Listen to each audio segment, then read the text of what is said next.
It's my pleasure to introduce Dr. Ninh Tran to speak about influenza antivirals. Dr. Ninh Tran is the Medical Officer of Health now for the Southwestern Public Health Unit, and we serve Oxford and Elgin counties and the city of St. Thomas. He's also a primary care provider, and prior to joining Southwestern Public Health, Dr. Tran served as an associate MOH for the Hamilton Public Health Services for more than 12 years. He's had both administrative and instructional duties with McMaster University's Public Health and Preventative Medicine Residency Program in the Department of Health Research Methods, Evaluation, and Impact. Dr. Tran holds a medical degree from Queen's University, a master's degree in nutritional sciences from the University of Guelph, and a master's degree in health research methodology from McMaster University. He welcomes the opportunity to share his experience working with public health, especially collaborating with health providers, healthcare organizations, municipalities, school boards, and community partners. And with no further ado, Dr. Tran, the floor is yours. Well, thanks so much, Dennis, for that great introduction. And I want to echo what Elaine mentioned earlier and thanking everyone for taking quite a bit of your valuable time to spend with us and to work together through some of these outbreak and IPAC issues that we're going to be facing throughout this season, and acknowledging the incredible amount of work everyone's done, particularly in this sector, the last couple of years. But this should be a fairly straightforward presentation. It's really more of a refresher for influenza antivirals, which you've been quite familiar with, but probably haven't had the chance to use it much over the last couple years. But as we've seen from the Australian data, I am fully expecting significantly more flu activity this year than we have the last 2 years. So it's good for us to rediscuss this again. Okay, so in terms of flu and what it is, so influenza, it's commonly known as the flu.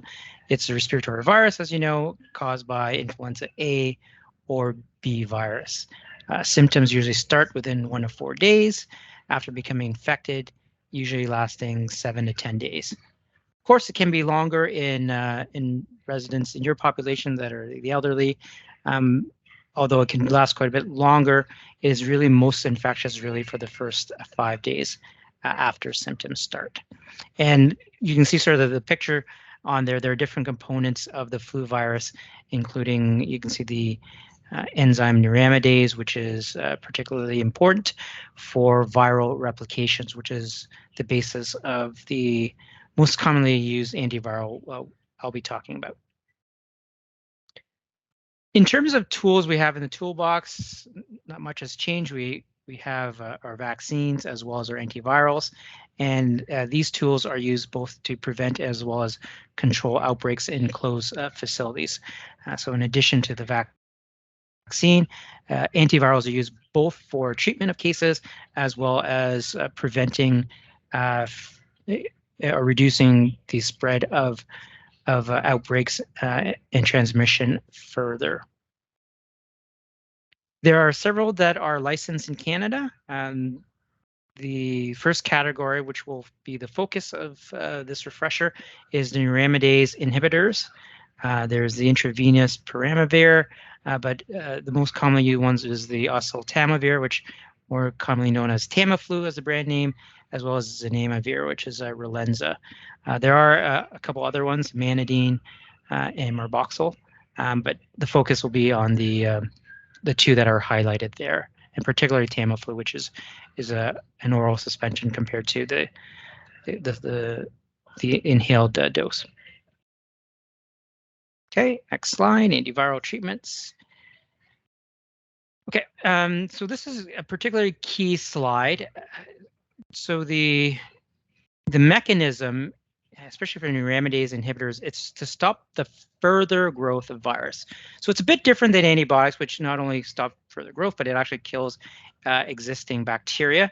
For antivirals such as this, it doesn't reduce or stop the viral load that has already been made, but it's to stop further replication. So the neuraminidase cleaves off the receptor, which releases more and more virus. But that's why it's important to initiate treatment as early as possible because it only stops replication moving forward. Hence, you want to take it within 48 hours of symptom onset, and preferably within 12 hours of symptom onset, to maximize the effectiveness in reducing the number of virus particles that's in the body. This in turn decreases the duration of symptoms, as well as complications such as pneumonia and death. And we treat individual cases regardless of the vaccination status. And so for residents, as you recall, it's the responsibility of the attending physician. And again, because timely administration is so important to prevent further replication, you want to have things in place, similar to what the last speaker, Rodora, talked about in terms of having medical directives, but having pre-authorized orders for the medication for both treatment of cases as well as prevention, to really ensure that there are no delays in providing the medication. So you're not looking to do any new assessments and in orders, everything sort of ready to go, so you can get it into the residents as fast as you can for cases, as well as preventing further transmission. For staff, it's a bit of a different issue. The attending physician isn't responsible for staff generally, so that's their personal responsibility, usually to go to their family physician. There's an example on a further slide of what a standard form might be for the staff to take to the family physician should they need it for preventive purpose. Dosing, the standard dosing of oseltamivir is 75 milligrams, taken orally twice a day for a period of 5 days.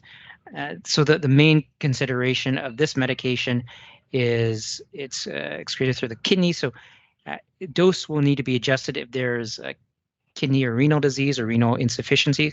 Otherwise, there are no other dosing regimen that needs to be adjusted. So only, as part of our other shared materials, there is a table in terms of the different dosing you would do based on the creatinine clearance levels for the individual patients or staff.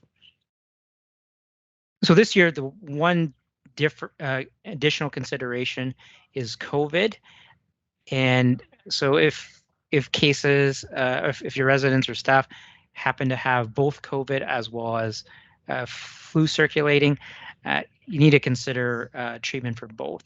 So looking at assessing for COVID cases, whether they're eligible and appropriate for COVID antivirals, or whether it's Paxlovid or remdesivir. And if someone has both and they're on remdesivir, they should also receive oseltamivir in addition. But there is some outstanding research in terms of the interactions with the co-administration, so that's somewhat of a question mark. But I would still recommend treating for both if it's to reduce complications.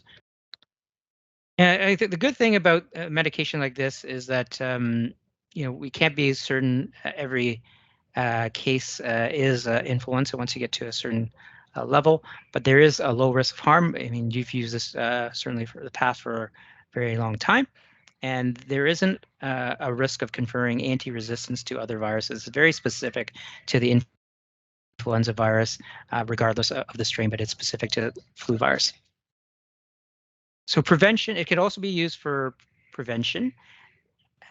And again, you want to start this as early as the outbreak is recognized, as it's going to prevent further replication of the virus.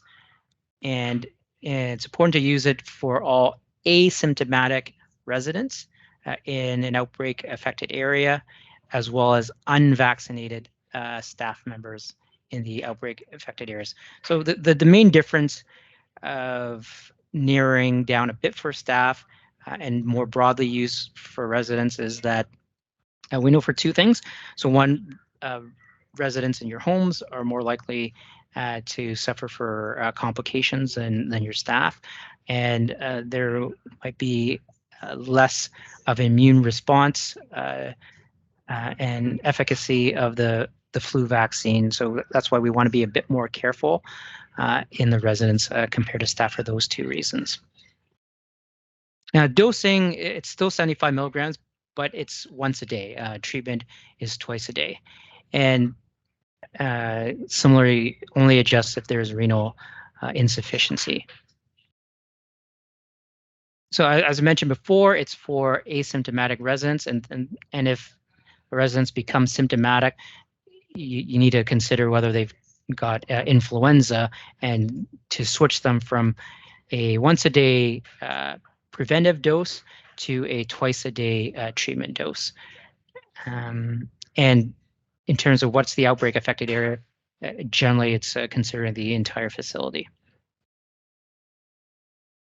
Okay, and again, flu virus, sorry, the antivirus will be discontinued if the symptoms of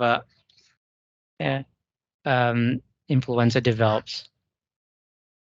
Yeah, so the duration is really, you take the antiviral until the outbreak is declared over, at the moment the outbreak has been determined. And just to be mindful, vaccination takes 2 weeks to fully build up antibodies.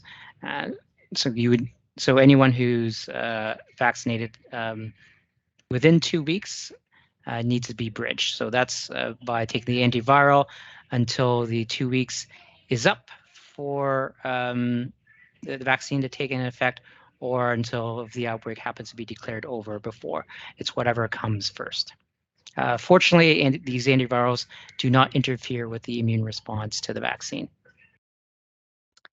And so the one time to consider when to also offer the antiviral to vaccinated staff is if we happen to know that the circulating strain is not matched well with the vaccine during a lab confirmed outbreak, then you would offer it to all staff. I think that there's going to be a practical challenge in recognizing this early, but that's the one time you would offer the antiviral to unvaccinated staff, to vaccinated staff as a prevention measure.